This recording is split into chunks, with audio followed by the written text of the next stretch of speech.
everyone, today we are going to see how to add an Xcontent type options header on the Apache server.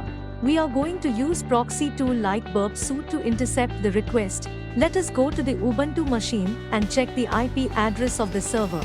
Open the web browser and capture the request within burp suite and analyze the corresponding response headers. Upon examining, you will notice that the Xcontent type options header is missing. Let's see how to add Xcontent type options header. Go to the Ubuntu machine and open the configuration file of the Apache server with sudo or root privilege. We have to add header Xcontent type options nosnif in the configuration file of the Apache server, which is located at /etc/apache to /confinable/security.conf. Let us save the file and restart the Apache service.